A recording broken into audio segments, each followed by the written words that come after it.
Hi friends, welcome back to my channel SciTech. In today's video to compare the Realme X1 Max versus iQOO 7 device in terms of the gaming. So which phone is best for the gaming purpose? That's what this video is about, and which has been requested by plenty of my subscribers asking me to make a video on this particular topic. And here is the video friends, and finally I was able to use this phone for a very long time.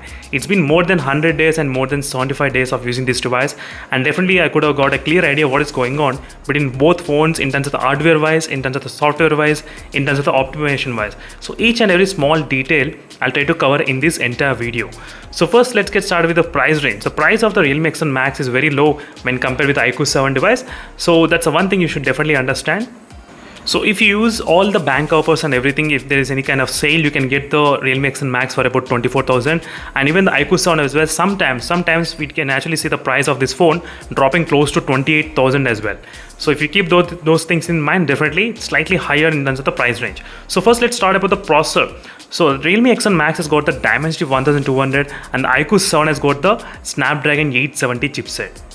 So obviously in terms of the gaming purpose, the optimization matters a lot, and for example the Battlegrounds Mobile and PUBG game really optimized at this moment for the Dimensity 1200. But the thing is that 90 FPS is available, but if you use the 90 FPS, the temperatures can increase up to 40 degrees above and the battery will be dropping to completely off. Yes, so you can actually drain this complete phone using 90 FPS within 3 hours of time. 3 to 4 hours, that's it. You cannot get more than that if you use a 90 FPS. So still the iQOO 7 did not get any kind of 90 FPS, but I was able to do some other file installation and config file. Then I was able to play it, but in my usage I did not feel any kind of lag while playing in the 90 FPS in this phone. But still, at this moment, officially update, we did not get any kind of 90 FPS in the iQOO 7 device. That's the one thing which is lacking. But apart from this one, most of the games should be really optimized for the Snapdragon process. But one more thing, so don't get me wrong friends, the Dimensity 1200 is not only present in this Realme X1 Max, it's also present in the OnePlus Nord 2 and Poco F3 GT and other smartphones as well. So keeping that thing in the mind, I'm expecting the games will be also get optimized for the Dimensity 1200. That's the one hope which I got really having on this Dimensity 1200. If the only Realme X1 Max has got, then definitely not, but there are other smartphones, even the OnePlus also got the Dimensity 1200. So definitely the games are going to be optimized maybe in the future as well at this moment, but let's see what's going to happen. But in terms of the stability while gaming, I'll definitely recommend the Snapdragon process only if you can afford that kind of price range. Yes, absolutely friends. So in my experience of using the Snapdragon 865 processors and Snapdragon 870 processors, I did like their stability in their consistency in the performance of those phones when compared with the Dimensity processor. So for the medium to normal usage, no problem. For heavy and hardcore type of gamers, maybe you may consider the Snapdragon only if you have the budget to buy it. That's the one thing which I can definitely observe. If you don't have the budget, no problem friends. Even the Dimensity processor also really good, not an issue. The thing is that for long time stability may not be that consistent in the Dimensity 1200 chipset. Not only in the Realme X1 Max, I did observe same kind of thing in the OnePlus Nord 2 and Poco F3 GT as well in terms of the consistency of stability. But in the Snapdragon 870, always the graph will be stable. And this application is really heavy application, CPU throttling application. Trust me, it's like extreme level, maximum settings I'm trying to put in the settings as well. But still, the stability is really consistent in the Snapdragon 870. Not only in this, Snapdragon 865 as well. And even all thanks to this UI optimization in this phone, for the performance, it's really designed. Forget about all the issues. Even this UI has got a lot of issues, but still, for the performance, this UI is really optimized. Even the MI Linux also got some Snapdragon 870, but still, this phone was able to deliver really high output out of the processor. And next, regarding the display. In terms of the display, what else we want? We want the high refresh rate, we want the very good quality display, and we want high touch sampling rate. So both phones they do have the 120 Hz refresh rate, and both phones they do have the higher touch sampling rate.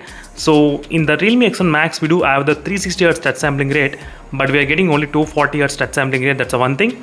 And in the iQOO 7 device, we do have the 300 Hz touch sampling rate, but you will get only 120 Hz touch sampling rate if you don't use any kind of ultra game mode. Yes, if you don't use any ultra game mode, the FPS will be decreased. So right now I'm getting the 420, as you can see, 420 minus 120 Hz refresh rate. So 300 Hz touch sampling rate in this phone and 240 Hz touch sampling rate in this phone I'm getting using this application. So regarding the display experience, I did not have any kind of issues between both phones, not a problem regarding the display. So display should be kind of equal points between the both devices. So next, the battery and the charging speed, that also matters a lot. So in terms of the battery, which phone is a winner? So clearly both are clear winners, because I did do the battery draining test between both phones, and it did came to know that there's not a huge difference happening between both of these phones. Yes, absolutely friends. If you try to observe this video which I have compared Realme X1 Max versus the iQOO 7 device, you will try to see this clearly what is happening. Not only in that phone, even a lot of other videos as well. Even there is another epic battery drain test as well, as you can see. So you, after watching those videos, you will definitely understand there is not a huge difference between the battery draining. Not a huge, trust me. So in terms of the battery segment and display segment, both phones deserve equal points, not more points, equal points. And next is heating. Which phone tends to get heat? So at this moment, I did get a lot of feedback regarding the Realme X1 Max regarding the heating issues while playing. That can be another thing regarding the body as well, build quality, plastic build quality you do get, because that's also a lot of heat generates a little bit, kind of more on the backside, as I said. So if you ask me how much degrees can be difference between both phones, I can definitely say maybe close to 1 to 2 degree difference will be there. Not a huge difference, just only 2 degrees like that. That's it. That's a kind of little bit kind of difference is there in terms of the heating issues in the Realme X1 Max. I did not hear any kind of heating problem in the iQOO 7 device. Maybe I did hear about the battery draining issues, and there's not many complaints about the performance. So there are most of the complaints only about the battery is not getting high in the iQOO 7 device. That's another thing, and some of the network connectivity issues as well.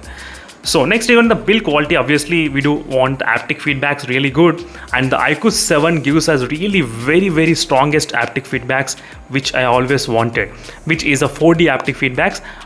You can actually use in the games as well. Let me show you, as you can see friends, exactly you can actually use in all the games. That's perfect.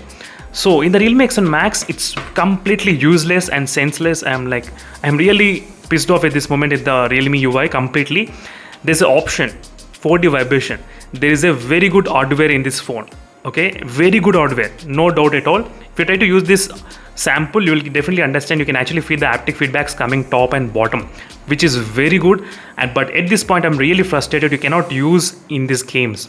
That's totally disappointing in this Realme X1 Max. These are the things, friends, with the Realme UI.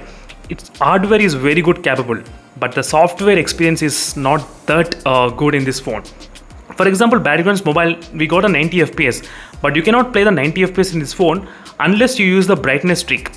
Why? Still the problem did not get fixed in the Realme X1 Max. It's been more than 75 days, same problem in the Realme X1 Max. We do know the 90 FPS we got, I think, after 20 days of releasing of the phone, but still 50 days, still the problem not got fixed in the Realme X1 Max. You need to use the brightness trick. When we try to address them, they are not accepting the problems. They are not accepting their mistakes, and they are trying to cover up, pushing all the problems on the game developers. But in the iQOO 7 device at this moment, you will get very strong haptic feedbacks, perfectly strong for the gaming, which I like very much. And this cannot be the favorite thing for all the users. That's the one thing. But right now, the Realme UI is completely limiting the potential of this Dimensity 1200. It has got really good potential, but this is a UI which is limiting it power. And next, 3.5mm jack. That's the one thing which you can definitely take it for a really good sake, friends. 3.5mm jack, and the phone price and the 3.5mm jack, these two are really key highlight points for this phone. Trust me, not any other thing. Price and the 3.5mm jack, these are the major biggest advantages for this phone at this moment. Really good. And other features includes, which let me try to explain you other features which are most important ones. For example, in the Realme phones, you can actually see the real-time FPS meter and the CPU and the GPU usage, as you can see.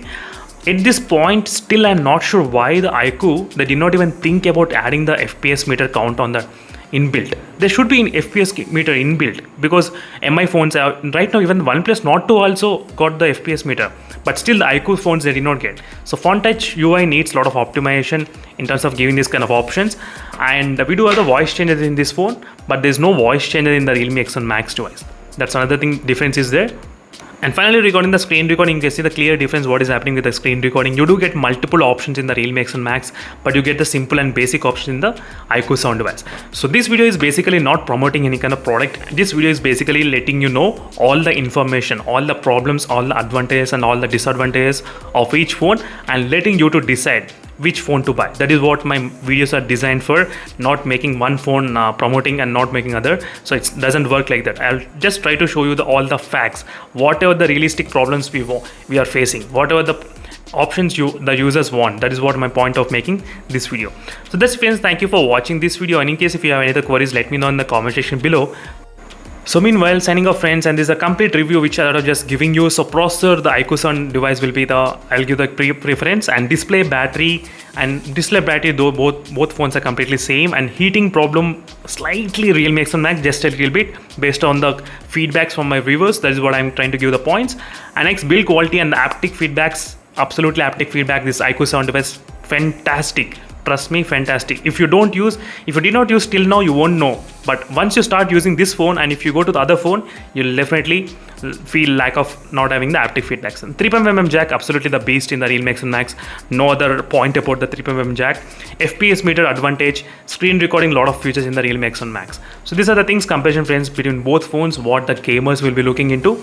And regarding the drop test, everything, I did feel the really good stability in the iQOO 7 device. It's not that much huge drop you can actually observe while gaming in the iQOO 7 smartphone. So thank you for watching this video, friends, and hopefully this video might be giving you all the clear idea what is going on between both phones.